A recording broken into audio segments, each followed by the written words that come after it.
L'évangile du confort promet une compréhension facile de Dieu et une paix intellectuelle sans effort, mais il nous rend spirituellement paresseux, arrogants dans notre propre raisonnement et idolâtres de notre propre capacité à déchiffrer les mystères divins.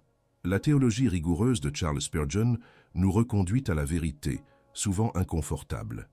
La souveraineté divine absolue et le libre arbitre humain sont des réalités simultanées, inébranlables, à être crues et adorées, même si elles définissent les limites de notre logique finie. Vous avez peut-être ressenti cette brûlure intérieure, cette frustration lancinante en tentant de réconcilier l'insondable plan éternel de Dieu avec la conviction profonde que vos choix importent, que votre décision de foi est réelle, que votre péché est vôtre et non simplement une marionnette du destin. C'est la douleur cachée, l'angoisse sous-jacente qui ronge l'âme de nombreux chrétiens aujourd'hui, l'incapacité de trouver une harmonie satisfaisante entre la prédestination divine et la responsabilité humaine. Cette tension est souvent balayée d'un revers de main par des sermons simplistes qui ne font que gratter la surface de la doctrine, laissant votre esprit insatisfait et votre cœur en quête d'une vérité plus robuste. On vous dit de ne pas trop y penser, que c'est un mystère trop grand, ou pire, on vous présente une version édulcorée de Dieu, un Dieu qui serait contraint par nos décisions, ou un Dieu qui annule toute notre liberté, chacun de ces extrêmes étant une caricature qui déforme la magnificence de sa nature. Mais cette frustration que vous éprouvez n'est pas un signe de faiblesse spirituelle. C'est au contraire un appel au discernement, une invitation à sonder les profondeurs de la vérité éternelle, un signal que votre âme aspire à quelque chose de plus substantiel que les platitudes religieuses. C'est une soif de ce qu'Augustin appelait la magnificence de Dieu, qui ne peut être pleinement appréciée que lorsque nous nous inclinons devant ces paradoxes plutôt que de tenter de les réduire à notre mesure. La culture chrétienne moderne, souvent obsédée par la clarté et la résolution des problèmes, fuit les mystères. Elle préfère un Dieu qui peut être entièrement cartographié par des schémas logiques, un Dieu dont les voies sont toujours transparentes à notre entendement limité. Elle craint les doctrines qui mettent notre intellect au défi, de peur qu'elles ne soient décourageantes ou trop compliquées pour la congrégation. Mais que se passe-t-il lorsque nous refusons de lutter avec ces problèmes théologiques profonds? Nous finissons par créer un Dieu à notre image, un Dieu qui est un reflet de notre propre logique et de nos propres désirs, un Dieu trop petit pour gouverner l'univers et trop faible pour orchestrer le salut de l'âme.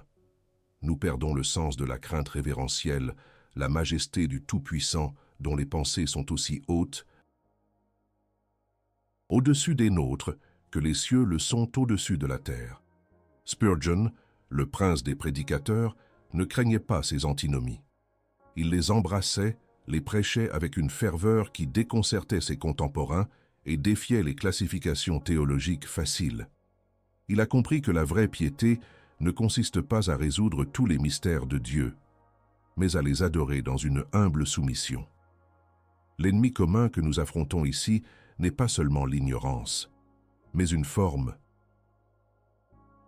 d'orgueil intellectuel subtil, une tentation de placer notre raisonnement au-dessus de la révélation divine. C'est la superficialité théologique qui préfère une bonne ambiance à une doctrine solide, une foi qui évite la confrontation avec les dures réalités de la nature de Dieu et de l'homme. La douleur cachée que j'aborde est cette quête insatisfaite de certitude, ce malaise face à l'inconciliable qui, s'il n'est pas traité par la vérité, peut se transformer en cynisme ou en un christianisme tiède et sans colonne vertébrale. Nous allons plonger dans les profondeurs de ce paradoxe, non pas pour le résoudre d'une manière qui satisferait notre intellect limité, mais pour l'embrasser d'une manière qui glorifie Dieu et affermit notre âme. Nous allons laisser Charles Spurgeon nous guider, non pas pour trouver une réponse facile, mais pour trouver une foi plus robuste, plus humble et plus adoratrice au milieu de l'insondable. Car la vraie sagesse ne consiste pas à tout comprendre, mais à s'incliner devant celui qui comprend tout. Le jugement d'une génération est souvent révélé par les vérités qu'elle choisit d'ignorer. C'est un appel à la maturité spirituelle, à cesser de se contenter du lait pour exiger la nourriture solide de la doctrine qui seule peut nous soutenir dans les tempêtes de la vie et les défis intellectuels. La souveraineté de Dieu n'est pas un concept abstrait.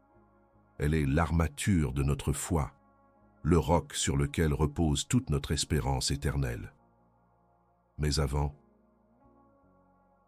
de plonger dans ce voyage exigeant, permettez-moi une question brusque, une question qui pourrait violer les recoins les plus intimes de votre âme.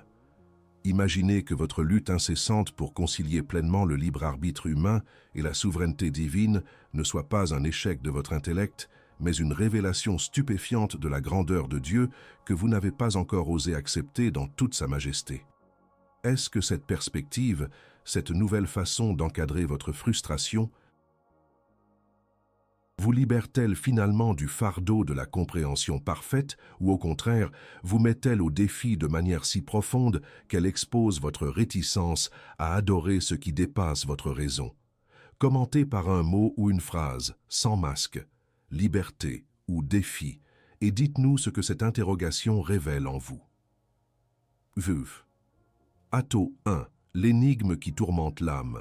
Pourquoi le chrétien moderne évite-t-il la tension entre la souveraineté de Dieu et la responsabilité humaine? La foi moderne, dans sa quête effrénée de pertinence et de confort, a développé une aversion prononcée pour l'énigme. Elle recherche des formules claires, des réponses immédiates, des solutions pratiques pour chaque dilemme existentiel. Mais la nature de Dieu, dans sa majesté infinie, n'est pas réductible à nos schémas logiques. Le paradoxe du libre arbitre humain coexistante avec le décret divin souverain est l'une de ces antinomies glorieuses que l'Écriture présente sans tentative de réconciliation philosophique explicite. Pourtant, le chrétien moderne évite cette tension comme la peste, craignant qu'elle ne sape sa foi, ou pire, qu'elle n'offense sa propre raison. La peur est double. Soit l'idée d'une souveraineté absolue de Dieu le rend passif, le réduisant à une marionnette dans un grand théâtre cosmique, annulant toute signification à ses prières, ses efforts, sa lutte contre le péché. Soit l'emphase excessive sur le libre arbitre divin le fait douter de la puissance et du contrôle de Dieu, le faisant angoisser sur un avenir incertain qui dépendrait uniquement de sa propre faiblesse. Cette aversion est enracinée dans l'anthropocentrisme silencieux de notre époque. Nous avons été conditionnés à croire que tout doit être compréhensible pour l'homme, que la vérité doit s'aligner sur notre logique et nos sentiments. Par conséquent, une doctrine qui résiste à une explication simple, une vérité qui exige de nous une posture d'humilité intellectuelle, est perçue comme un défaut, un problème à résoudre, plutôt qu'une facette de la grandeur insondable de Dieu. La conséquence est une foi superficielle, dénuée de la profondeur et de la force que confère l'adoration du Dieu, qui est bien au-delà de ce que nous pouvons demander ou imaginer. Nous nous contentons d'un Dieu à notre taille, un Dieu que nous pouvons manipuler ou dont nous pouvons prédire les actions, perdant ainsi le sens du sacré, du mystère, de la transcendance. Pour beaucoup, la souveraineté de Dieu n'est qu'un concept lointain, une doctrine à peine effleurée, car elle dérange le narratif de l'autonomie humaine et du contrôle personnel. Pourtant, Spurgeon ne craignait pas d'affronter cette tension. Il l'a prêchée avec audace, sachant que la vérité, même difficile, est le seul chemin vers la sanctification et la vraie liberté. La foi en un Dieu souverain n'est pas un obstacle à la piété, mais son fondement le plus solide, un trésor pour l'âme. Atto 2, le diagnostic de l'arrogance intellectuelle. Comment la tentative de réconcilier ce que Dieu a séparé révèle notre manque d'humilité face à l'Éternel. Charles Spurgeon, avec la clarté incisive qui le caractérisait, refusait de réconcilier ce que Dieu n'avait pas jugé bon de réconcilier dans sa révélation. Il a déclaré avec audace « Je crois aux deux doctrines. Il y a le libre arbitre et il y a la prédestination. » Pour lui, la tentative de dénouer cette tension dans les limites de la logique humaine n'était pas un signe de piété plus profonde, mais potentiellement une forme d'arrogance intellectuelle.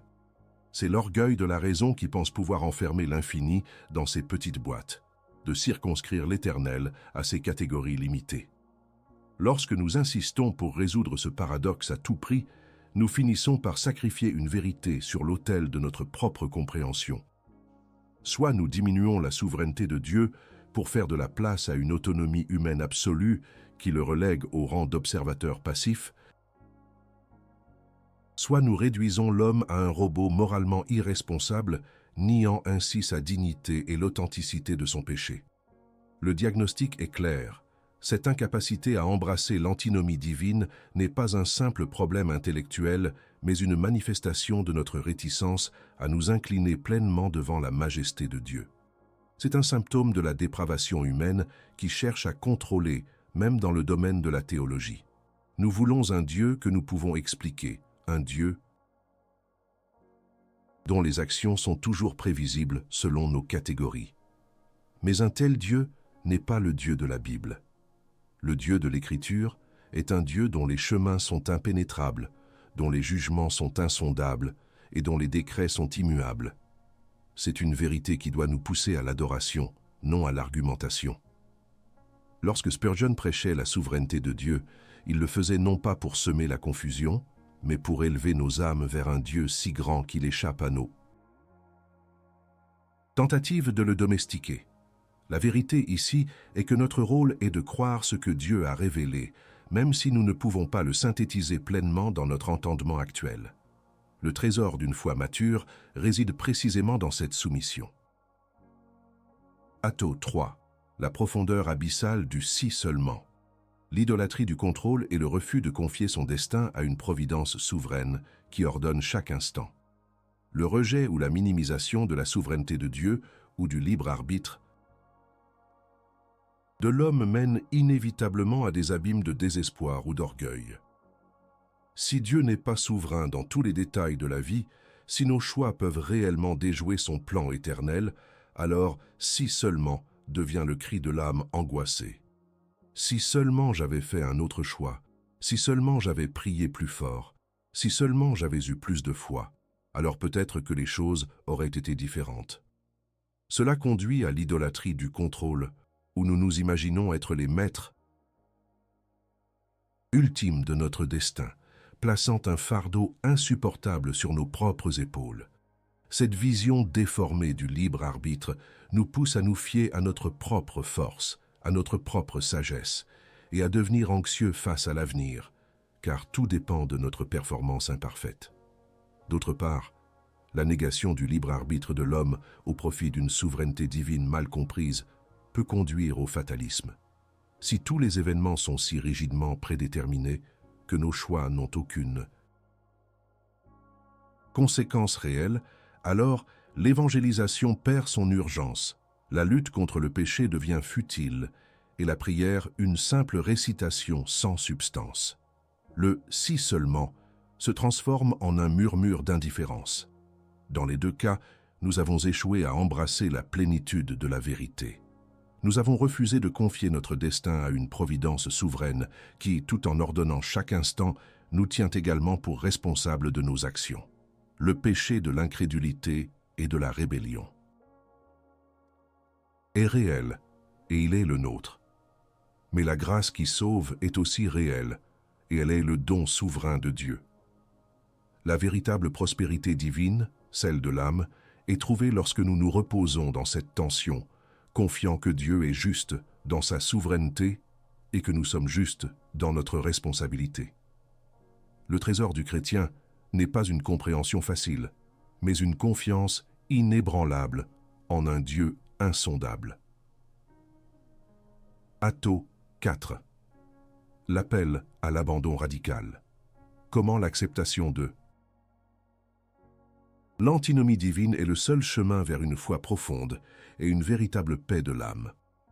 L'appel est clair et radical. Nous devons nous abandonner à la sagesse insondable de Dieu. Le chemin vers une foi profonde et une véritable paix de l'âme ne consiste pas à résoudre le paradoxe du libre arbitre et du décret divin, mais à l'accepter à l'embrasser et à adorer Dieu dans sa complexité glorieuse. Cela signifie reconnaître humblement les limites de notre raison et nous fier à la révélation de Dieu, même quand elle défie notre logique.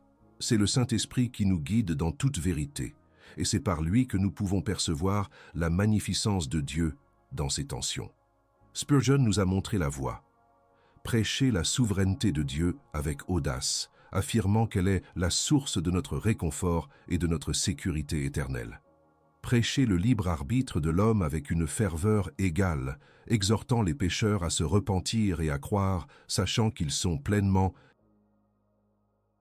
responsables de leur choix. L'acceptation de cette antinomie, de ce paradoxe divin, n'est pas une résignation intellectuelle, mais un acte de foi profond. C'est un acte de renonciation à l'idolâtrie de notre propre compréhension et une soumission à la parole de Dieu. C'est là que réside le véritable trésor impérissable du Saint-Esprit. Une paix qui surpasse toute intelligence humaine, une assurance que notre Dieu est aux commandes, même quand nous ne le comprenons pas entièrement. La vraie prospérité divine est cachée non pas dans l'absence de mystère, mais dans la communion avec Dieu au milieu d'eux. Elle n'est pas trouvée dans les bénédictions superficielles que nous exigeons de lui, mais dans la richesse d'une relation où nous l'adorons pour qui il est, et non seulement pour ce qu'il fait ou ce que nous pouvons comprendre de lui. Abandonnez-vous, non pas à l'indifférence, mais à l'adoration, car dans cet abandon radical, votre âme trouvera le repos et la force que la superficialité ne pourra jamais offrir. Le jugement pour notre génération sera de ne pas avoir su s'agenouiller devant la souveraineté de Dieu. Atto 1. La foi vacillante du rationaliste. Pourquoi une théologie qui ne tolère pas le mystère finit par ébranler la confiance en Dieu? Dans sa quête d'une théologie facile à digérer, l'Église moderne a trop souvent cédé à l'impératif rationaliste, cherchant à éliminer tout ce qui défie la logique humaine immédiate. L'ignorance ou la minimisation. Volontaire du paradoxe entre le libre arbitre et la souveraineté de Dieu, a engendré une foi vacillante, une foi qui, faute de pouvoir tolérer le mystère divin, finit par ébranler la confiance même en Dieu. Lorsqu'on s'efforce de faire entrer Dieu dans les petites cases de notre entendement, on ne le grandit pas, on le rapetisse, on le dérobe de sa majesté, de son insondabilité. Comment pouvons-nous faire confiance à un Dieu que nous prétendons pouvoir comprendre entièrement? Un tel Dieu n'est pas le Tout-Puissant, mais une projection de notre intellect, un Dieu qui est un peu plus qu'un concept philosophique. La conséquence directe de cette approche est une perte progressive de l'émerveillement et de la crainte révérentielle.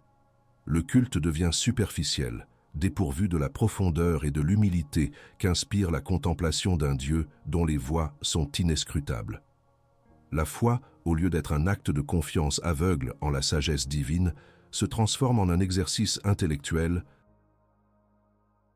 de résolution de problèmes. Mais la vie n'offre pas toujours des solutions simples, et lorsque la réalité frappe avec ses complexités, lorsque la souffrance s'abat sans explication logique, la foi du rationaliste s'effondre. Pourquoi? Parce qu'elle n'a jamais appris à se reposer dans le mystère, à faire confiance à un Dieu dont le plan est parfait même quand il est incompréhensible.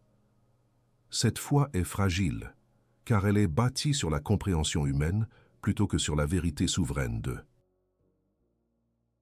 Dieu. Pour Spurgeon, un Dieu que l'on peut entièrement expliquer n'est pas digne d'être adoré. Le jugement pour une telle approche est une âme affamée, incapable de se nourrir du solide de la doctrine. Atto 2. La justice de Dieu mise en question. Comment notre incapacité à concilier des vérités éternelles nous conduit à douter de sa bonté et de son équité. L'incapacité à embrasser la coexistence du libre arbitre et de la souveraineté divine a des ramifications profondes et dangereuses, menant souvent à remettre en question la justice, la bonté et l'équité de Dieu. Si l'on surenfatise la souveraineté au point de nier toute responsabilité réelle de l'homme, Dieu est alors dépeint comme un tyran cosmique qui prédestine certains à la perdition sans qu'ils aient un véritable choix. Pourquoi un Dieu d'amour agirait-il ainsi? Ce raisonnement hâtif, né d'une compréhension limitée, jette une ombre sur le caractère de Dieu, alimentant les doutes et les accusations. La notion de jugement divin devient alors injuste, arbitraire, et la notion même de péché est édulcorée, car comment serions-nous responsables de ce que Dieu a déjà décrété? À l'inverse, si l'on élève le libre arbitre humain à une position où Dieu n'a pas le contrôle ultime, alors la justice de Dieu est également ébranlée. Comment un Dieu juste pourrait-il laisser le destin éternel de ses créatures à la merci de leurs seules décisions imparfaites, sans intervention souveraine, pour garantir le salut de ceux qu'il a choisis? Comment peut-il garantir sa promesse de garder ses enfants jusqu'à la fin si leur persévérance dépend uniquement de leur propre force et fidélité fluctuante? Ces doutes, qu'ils soient exprimés à voix haute ou murmurés dans le secret de l'âme, sont les fruits amers d'une théologie qui refuse la plénitude de la vérité. Ils nous empêchent de voir que Dieu est parfaitement juste et parfaitement bon dans sa souveraineté absolue et dans sa reconnaissance de notre responsabilité. Spurgeon insistait sur le fait que la bonté de Dieu est démontrée précisément dans sa souveraineté qui sauve des pécheurs sans espoir, tout en les tenant responsables de leurs péchés. Le jugement nous attend si nous ne parvenons pas à honorer le caractère complet de notre Dieu. De la vue. Atto 3. L'illusion de la maîtrise spirituelle. La tentative vaine de manipuler la providence divine par la seule volonté humaine, niant la puissance de la grâce souveraine. La tentation de manipuler la providence divine par la seule volonté humaine est une des plus grandes illusions qui découlent d'une compréhension déséquilibrée de la souveraineté et du libre arbitre. Lorsque l'accent est mis excessivement sur la capacité de l'homme à déclarer, décréter ou manifester sa réalité, on tombe dans l'idolâtrie du moi, une foi centrée sur l'homme qui nie de facto la puissance et l'autorité de la grâce souveraine de Dieu. Nous pensons pouvoir forcer la main de Dieu par nos prières, nos actions ou nos paroles, comme si le Créateur de l'univers était un serviteur de nos désirs. Cette perspective réduit la prière à une formule magique, la foi à un levier pour obtenir des bénédictions matérielles et la vie chrétienne à une série de techniques pour atteindre le succès personnel. Cette illusion de maîtrise spirituelle est particulièrement pernicieuse car elle nie le rôle central de la grâce souveraine dans le salut et la sanctification. Si nos choix sont l'ultime déterminant de notre destinée spirituelle, si notre persévérance dépend entièrement de notre propre force, alors la croix perd une partie de son pouvoir rédempteur. Nous ne sommes plus des récipiendaires de la grâce imméritée, mais des co-créateurs de notre salut. La doctrine de la dépravation humaine est ignorée et la nécessité d'une intervention divine puissante pour transformer le cœur de Pierre est minimisée. La vraie prospérité que le monde ne comprend pas est précisément celle de la grâce, une richesse qui ne peut être gagnée ou manipulée. Le paradoxe d'être riche en foi tout en étant pauvre aux yeux des hommes réside dans cette dépendance totale à la souveraineté de Dieu, une dépendance qui nous libère de l'épuisant fardeau de tout contrôler. Pour Spurgeon, la grâce est la souveraine par excellence, agissant sans contrainte de l'homme, mais suscitant en l'homme une foi véritable. Atto 4. L'urgence du jugement implicite. Pourquoi une foi qui refuse de s'incliner devant les paradoxes divins est une foi dangereusement incomplète? Une foi qui refuse de s'incliner devant les paradoxes divins est une foi dangereusement incomplète, porteuse d'un jugement implicite qui menace sa vitalité et sa profondeur.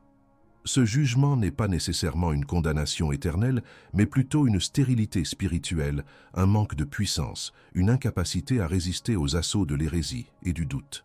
Lorsque nous évitons les vérités complexes de Dieu, nous nous privons de la nourriture solide qui fortifie l'âme et élargit notre vision du Créateur.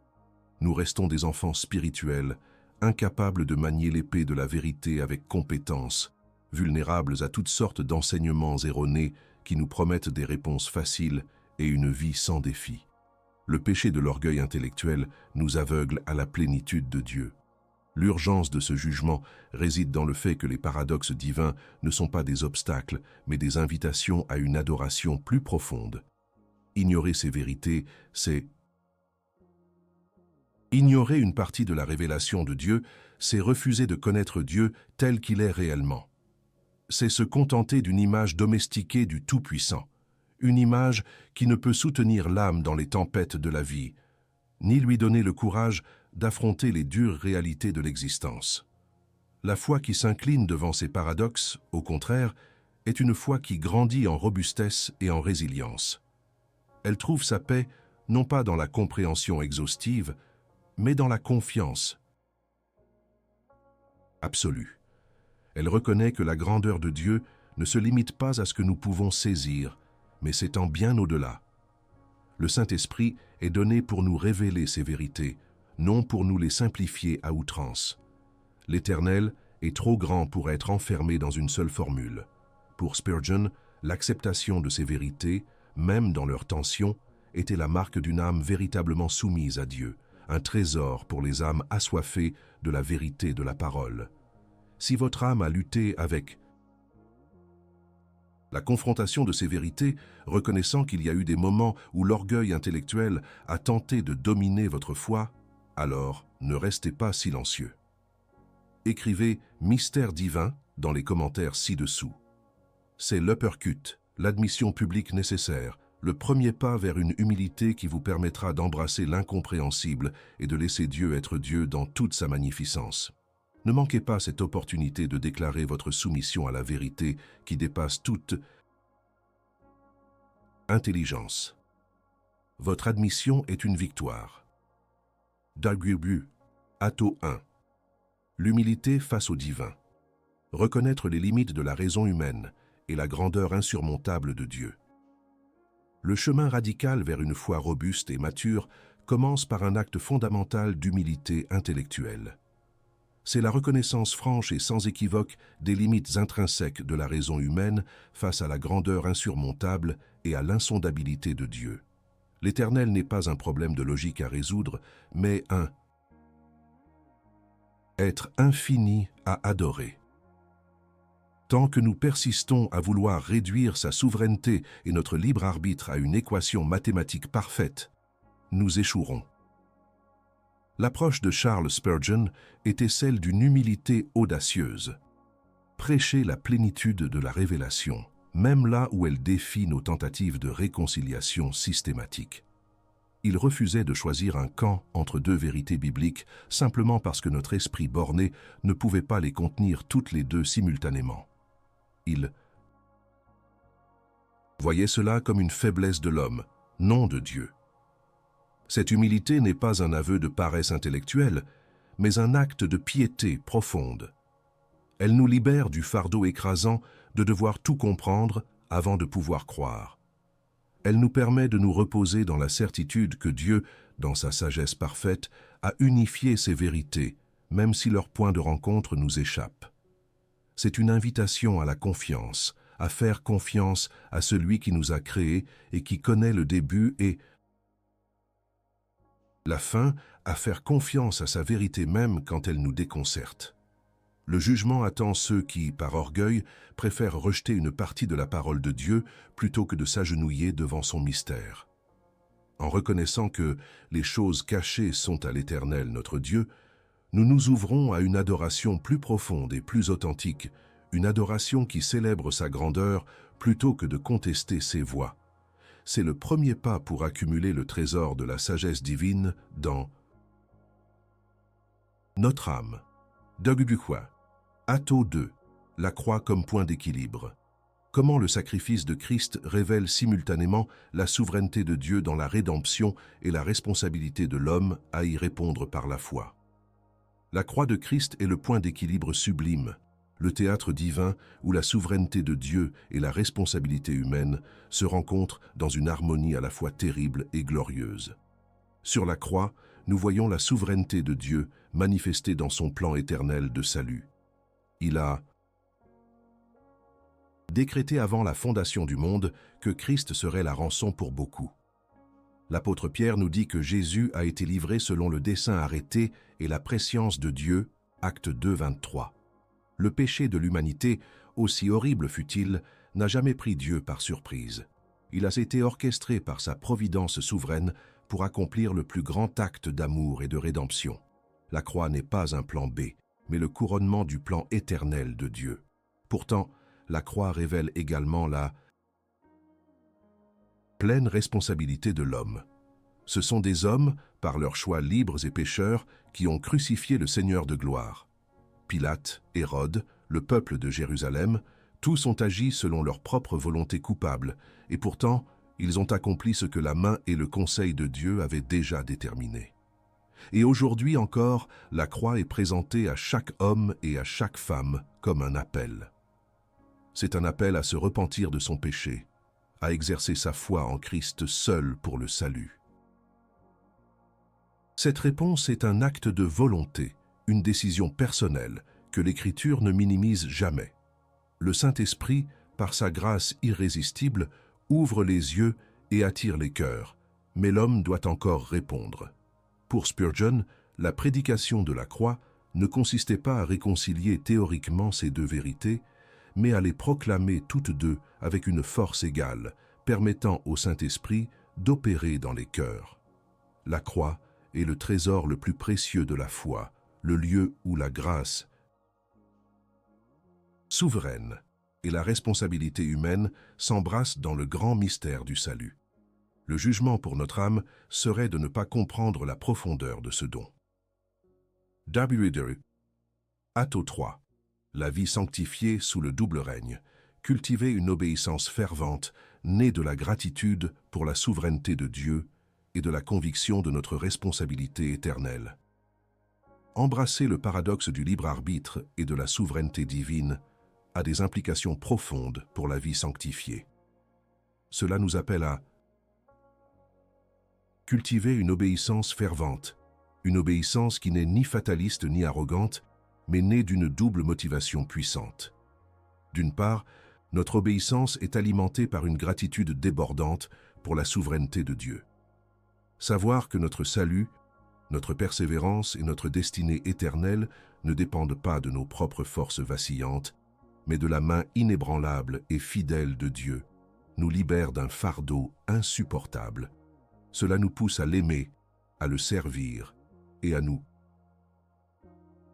soumettre à lui par reconnaissance pour sa grâce souveraine et imméritée. C'est un repos de l'âme qui nous permet d'affronter les épreuves, sachant que tout est sous son contrôle et concourt à notre bien. D'autre part, cette obéissance est également motivée par la conviction inébranlable de notre responsabilité éternelle. Nos choix ont des conséquences réelles. Nos péchés sont les nôtres et notre foi est notre réponse. Cette vérité nous empêche de tomber dans la paresse spirituelle ou le laxisme moral. Elle nous exhorte à mettre en œuvre notre salut avec crainte et tremblement, non pas pour gagner notre salut, car il est un don souverain, mais parce que Dieu produit en nous le vouloir et le faire selon son bon plaisir. C'est un équilibre délicat que seul le Saint-Esprit peut nous aider à maintenir. Spurgeon prêchait une vie de sainteté radicale, non pas comme une option, mais comme la seule réponse appropriée à un Dieu si grand dans sa souveraineté et si aimant dans son offre de grâce. Le trésor de cette double perspective est une vie chrétienne, à la fois humblement dépendante et ardemment engagée, libre de l'orgueil de l'autosuffisance et du désespoir du fatalisme. C'est une vie de piété qui honore pleinement Dieu. Der Buch, Atto 4, l'héritage de Spurgeon. Abonder dans le mystère et trouver la force dans la vérité qui dépasse toute compréhension humaine. L'héritage durable de Charles Spurgeon dans cette question du libre arbitre et du décret divin est un appel retentissant à abonder dans le mystère de Dieu, à ne pas reculer devant l'insondable, mais à y trouver une force et une profondeur de foi que la rationalisation ne pourra jamais offrir. Spurgeon, dans ses sermons, n'a jamais tenté de construire un système parfait qui réconcilierait logiquement ces deux vérités. Au lieu de cela, il les a proclamées avec une confiance égale et une passion brûlante, laissant le mystère intact pour la gloire de Dieu. Il a déclaré « J'ai cessé d'essayer de les réconcilier. Je les laisse se réconcilier l'une l'autre. Ma tâche est d'enseigner les deux doctrines, et c'est tout. » Cette approche est un modèle pour nous aujourd'hui, une invitation à délaisser la prétention de tout savoir pour embrasser la grandeur d'un Dieu qui dépasse infiniment notre entendement. C'est dans cette acceptation humble du mystère que nous trouvons la vraie richesse de l'âme. La révélation du vrai trésor n'est pas une réponse exhaustive à chaque question, mais une rencontre transformatrice avec le Dieu souverain qui nous aime et nous appelle à la responsabilité. Comme Spurgeon l'a découvert, la véritable richesse de l'âme ne réside pas dans la maîtrise intellectuelle des doctrines les plus complexes, mais dans une foi simple et inébranlable qui fait confiance à Dieu même lorsque nous ne le comprenons pas. Cette foi nous ancre, nous fortifie et nous donne une paix qui surpasse toute intelligence. Elle nous libère de la peur de l'inconnu et de l'angoisse du contrôle, nous permettant de nous reposer dans la providence divine. L'Esprit Saint nous donne la puissance d'une telle foi. C'est un appel à suivre Spurgeon, non dans ses exactes paroles, mais dans son esprit de dévotion inconditionnelle à la vérité révélée, dans son humble et joyeuse soumission à la sagesse souveraine de l'Éternel. Un jugement de bénédiction repose sur ceux qui osent s'abandonner ainsi. Un instant. Si ce discours a touché votre âme, agissez maintenant. Montrez votre gratitude. Laissez un super thanks, devenez membre de notre chaîne et soutenez cette œuvre de la vérité. Et si vous souhaitez aller plus loin et contribuer de manière tangible à ce ministère, procurez-vous notre e-book « Quand le ciel répond », chemin de guérison, de pardon et de renaissance. C'est bien plus qu'une simple lecture, c'est un geste de foi et de soutien direct. Et surtout, ne partez pas en silence. Écrivez dans les commentaires quel enseignement de cette vidéo vous a le plus impacté. L'important est de participer, s'abstenir, c'est perdre l'opportunité d'être une partie active de ce voyage de découverte de la vérité éternelle. Nous avons voyagé ensemble à travers des eaux théologiques profondes, naviguant la tension apparente entre le libre arbitre humain et le décret divin souverain. Ce parcours nous a menés de la frustration initiale face à l'inconciliable, à l'humilité intellectuelle, puis à l'acceptation radicale d'une vérité qui, bien que paradoxale pour notre raison, est profondément biblique et essentielle à une foi robuste. Ce que Charles Spurgeon nous enseigne, non par une solution logique, mais par son exemple de prédication et de vie, est que la vraie foi ne recule pas devant le mystère, elle l'embrasse. Elle s'ancre dans l'insondable, trouvant une force et une paix que la superficialité des réponses faciles ne pourra jamais offrir. Le jugement de Dieu pour ceux qui cherchent à tout comprendre est une perte de révérence. La nature même de Dieu est insondable. Comment pourrions-nous être finis et pécheurs, espérer saisir l'intégralité des pensées de l'Éternel? C'est dans ce paradoxe que la grandeur de Dieu se révèle le plus puissamment, nous invitant à une adoration qui transcende la compréhension. Cette acceptation du mystère n'est pas une abdication de la raison, mais une soumission de la raison à une autorité supérieure, la parole inspirée de Dieu. C'est reconnaître que si Dieu a choisi de nous révéler ces deux vérités côte à côte, c'est parce qu'elles sont toutes deux vitales à sa révélation de lui-même et à notre compréhension de notre relation avec lui. La paix que nous cherchons si désespérément ne se trouve pas dans la résolution de toutes nos questions théologiques, mais dans la confiance absolue en un Dieu qui est assez grand pour tenir toutes choses en main, même celles qui nous déconcertent. Cette paix, donnée par le Saint-Esprit, surpasse toute intelligence. C'est un trésor que l'évangile du confort ne promet jamais, car il exige un cœur humble, non un esprit dominateur. Le pouvoir transformateur de cette doctrine n'est pas seulement intellectuel, il est existentiel. Lorsque nous nous abandonnons à la souveraineté de Dieu, notre adoration s'approfondit. Nous voyons sa main en toutes choses, non pas comme un destin aveugle, mais comme une providence aimante et sage qui œuvre pour notre bien et sa gloire. La gratitude déborde et la louange monte, car nous sommes libérés du fardeau d'être le maître de notre propre univers. Et lorsque nous embrassons pleinement notre responsabilité humaine, notre engagement envers la sainteté et l'évangélisation s'intensifie. Nous ne sommes pas des robots, mais des agents moraux appelés à répondre par la foi et l'obéissance.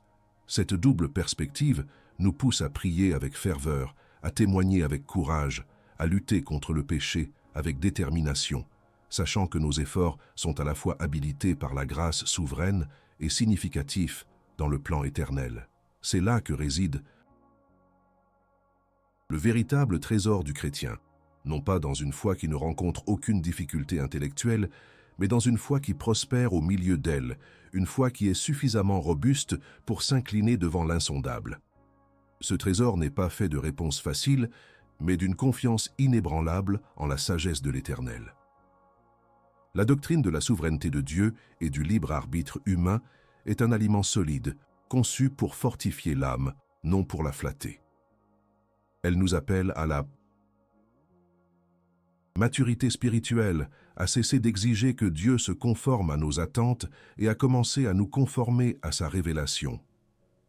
La superficialité d'une foi qui rejette ces vérités mène à une vie chrétienne anémique, dépourvue de la profondeur, de la force et de la joie que seule une compréhension complète et humble de Dieu peut apporter. L'Église moderne est trop souvent coupable d'avoir cherché la pertinence culturelle au détriment de la fidélité doctrinale. Elle a dilué le message, craignant que les vérités profondes ne soient trop dures ou trop complexes pour le public. Mais en faisant cela, elle a créé une génération de croyants frustrés qui ne trouvent pas de fondement solide pour leur foi face aux tempêtes de la vie et aux défis intellectuels du monde. Notre désir n'est pas de semer la confusion, mais de déterrer les joyaux de la théologie classique, comme ceux de Spurgeon, pour offrir une ancre à ces âmes à la dérive. La vérité, même difficile, est toujours libératrice. Elle est le pain de vie et non le lait. En fin de compte, la question n'est pas de savoir si vous pouvez résoudre le paradoxe, mais si vous êtes prêt à l'adorer. Êtes-vous prêt à faire confiance à un Dieu dont la sagesse est si infinie qu'elle embrasse des vérités que votre intellect ne peut pas réconcilier? C'est la marque d'une foi véritable, d'une âme qui a trouvé son repos non dans sa propre compréhension, mais dans la grandeur de l'Éternel. C'est le chemin vers une vie chrétienne riche en fruits ancrés dans la vérité et capable de témoigner de la puissance et de la magnificence de Dieu, même au milieu de l'incompréhensible. Le jugement attend ceux qui refusent d'emprunter ce chemin de vérité. À la fin de notre pèlerinage théologique, au-delà des échafaudages de la logique et des limites de notre entendement, résonne un cri solennel, celui de l'âme soumise. Ce cri n'est pas une plainte de défaite intellectuelle, mais un hymne d'adoration, une déclaration de confiance en un Dieu dont la sagesse et la grandeur transcendent toutes nos tentatives de le circonscrire. La paix qui surpasse toute intelligence, dont parle l'Écriture, est précisément cette paix que nous trouvons lorsque nous osons laisser Dieu être Dieu dans son insondable mystère.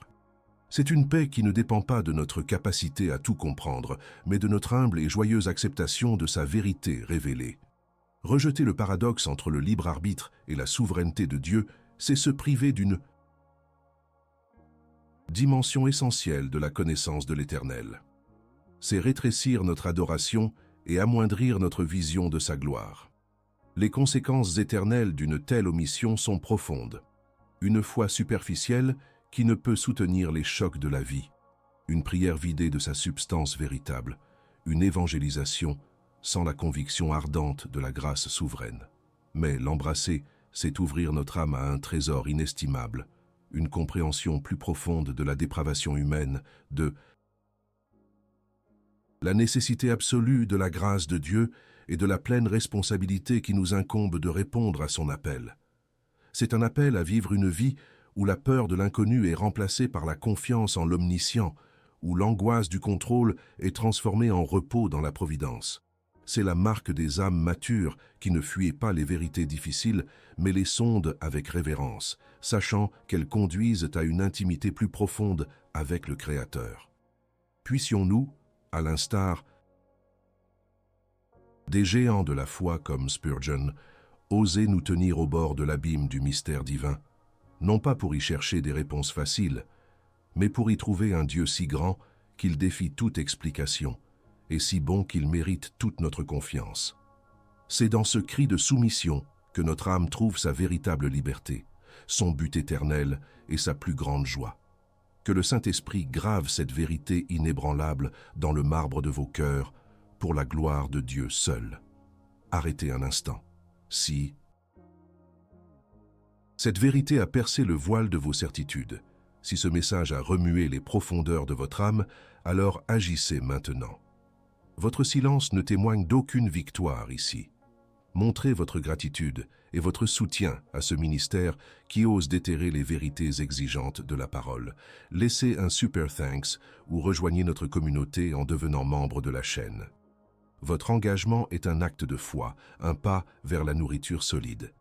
Et si votre désir de profondeur doctrinale va au-delà du visionnage, si vous aspirez à une contribution tangible à cette œuvre de la vérité, alors procurez-vous sans tarder notre e-book exclusif. Quand le ciel répond, chemin de guérison, de pardon et de renaissance. C'est plus qu'une simple lecture. C'est un investissement dans votre âme et un geste concret de soutien qui permet à la voix du réveil inévitable de continuer à proclamer ses doctrines vitales.